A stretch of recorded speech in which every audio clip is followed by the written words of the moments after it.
What's going on YouTube? Sometimes brands will have multiple products that overlap in key ways. And that's exactly what has long been happening with the popular Subaru Outback and Forester models. While they are very different in design, the overall function, sizing, and pricing are very similar. So now that an all-new 2025 Forester has come out, does one of them have a clear advantage? And which adventurous Subaru CUV should you buy? Let's go ahead and find out.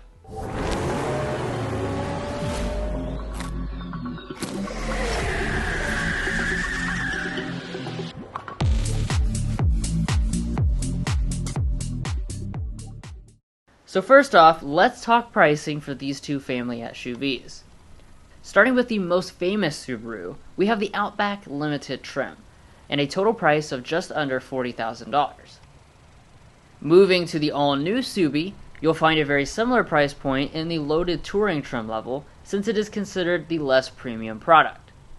By the way, if you want to get the best prices from local dealerships and access to invoice pricing info for these two models or any vehicle, we have a tool on our website to do just that. It's a great tool for shopping, so make sure you check out the link in the description to learn more. If you're new to our comparisons, we do them in an objective way. We have done our best to weigh the points awarded throughout in major and minor categories. And towards the end, we will go over a new thing we're adding to our comparisons: reliability and resale value information. Let's go ahead and get started. Beginning with the exteriors, you'll see both models certainly have that signature Subaru look to them. The Outback recently received some updates, and that added more cladding to the front. And the all-new Forester just came out with a new look that is more of a deviation from the last couple of generations. It has a wider grille up front that is finished in a bold gloss black. Now, we won't be awarding points based on design preferences, but be aware that both of them do have adaptive LED headlights with different designs as well as fog lights.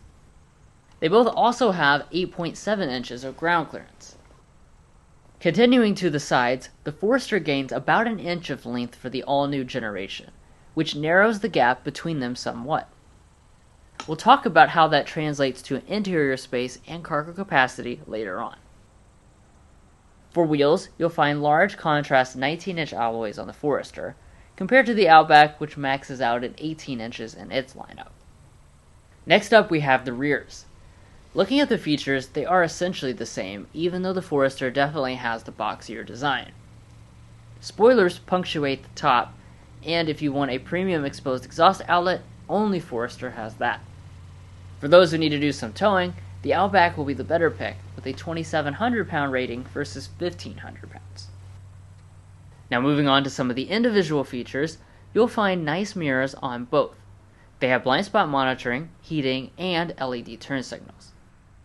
But family SUVs need to be safe, and one of the really nice things about these two is that all 4 of your major active safety features are included standard with Subaru's EyeSight system. Their warranties are also the same, obviously, as well. But Subaru has made some big changes on the inside of the Forester, so let's see how that stacks up.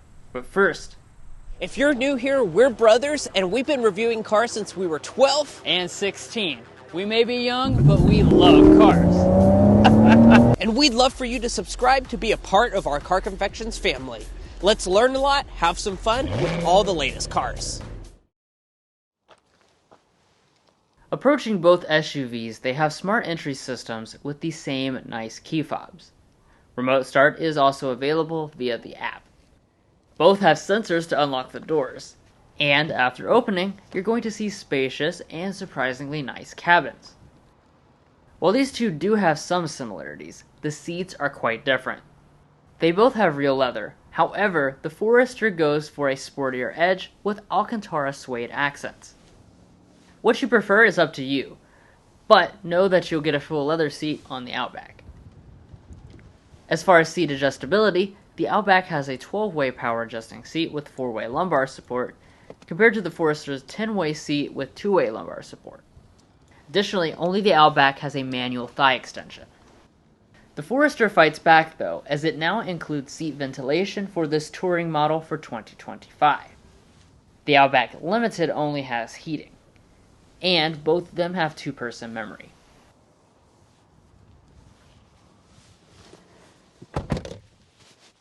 Now once inside the cabins, let's check out the major point category of material quality.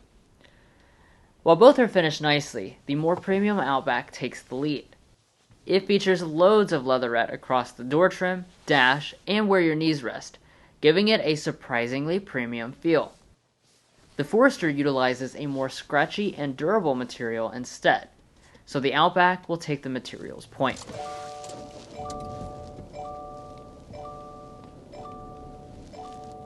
So there have been some differences so far, but the gauge cluster won't be one of them. They both feature the same 4.2-inch multifunction display and analog gauges across the lineup. Neither have the option of a head-up display or digital gauge cluster. And moving back, both of them have heated, leather-wrapped steering wheels along with rain-sensing wipers on the Forester.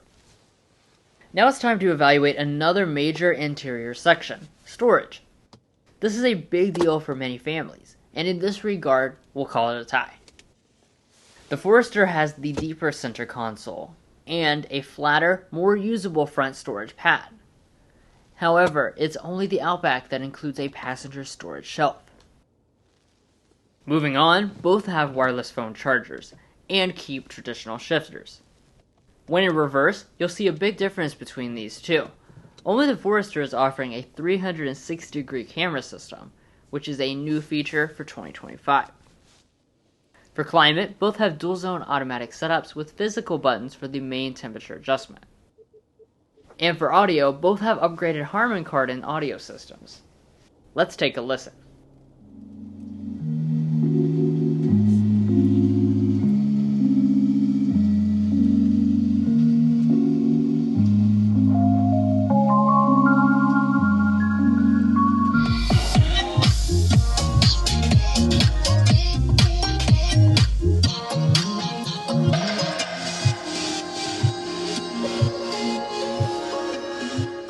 Both have impressive sound quality for the money and are indistinguishable in this regard. But let's talk tech. People demand good tech nowadays, and since the Forester got a major overhaul this year, both of them now have the same large 11.6-inch display. That means they have the most up-to-date software with integrated navigation plus wireless Android Auto and Apple CarPlay. As we wrap up the front of the cabins, both have auto-dimming rearview mirrors with HomeLink remotes, but only Forester has the rear camera functionality as well. One of the other interesting differences is the moonroof situation. The Forester has an oversized panoramic-ish moonroof that opens wide, compared to the standard size setup on the Outback. Heading to the back seats, you might think the Outback will be substantially larger than the Forester given the exterior size advantage. However, you'll be surprised, since legroom and headroom specs are nearly identical to each other at about 40 inches. You'll also find the rear features are nearly identical as well. Both have nicely equipped vents, USB ports, and heated back seats. How about cargo space though? To get back there, both have power tailgates with hands-free ability, new to the Forester this year. And once they open up, you'll find a large 17% advantage in the Outback behind the second row seats. The Outback still pulls ahead with the seats folded, being about 9% larger as a maximum. Both models feature a spare tire, and they also include easy buttons to fold the second row without having to stretch. But this has certainly been a tight fight, so now let's take this fight out to the streets and see how they compare. So as you've seen already, these two have many similarities, but also several differences. As tested today, both are rocking the same 2.5-liter boxer 4-cylinder, making about 180 horsepower. That of course means they have the same overall performance out on the road, which is decent for SUVs of this size.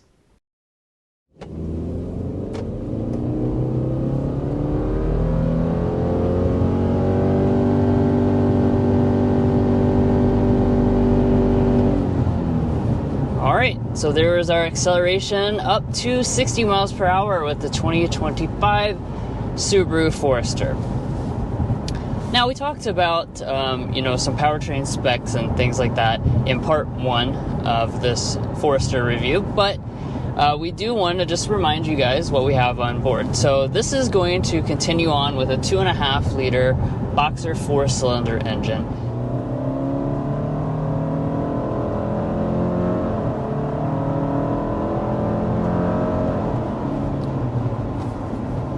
Alright, so there we are, accelerating up to about 60 miles per hour. I also want to take a second to acknowledge that Subaru is promising an upcoming hybrid model for the Forester, which is not available currently. Additionally, if you want more power, you can get that in the Outback XT with its turbocharged engine. For those choices, we'll award them each a half point. Moving on, for transmissions, both are using CVTs paired to Subaru's famous symmetrical all-wheel drive system as standard equipment. This is going to be using a continuously variable transmission, as all Subarus do. This also has received updates versus the previous generation.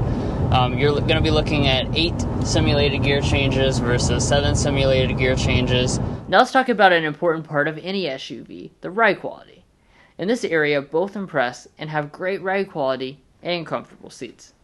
And I've always been very impressed with the ride quality. That, of course, continues for 2024. This Outback is incredibly comfortable. I have no complaints whatsoever when it comes to the ride quality. The seats are incredible. It's just a very good place to spend time for you and your family, so you're going to be in a lot of comfort on your way to that off-road adventure. Now let's go ahead and talk about the ride quality for this all-new Forester.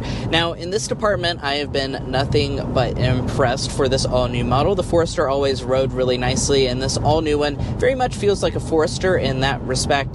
However, there have been even some improvements on top of that. One of the things that they said they changed is the seat to make it a little bit more comfortable, a little bit more supportive based on customer feedback.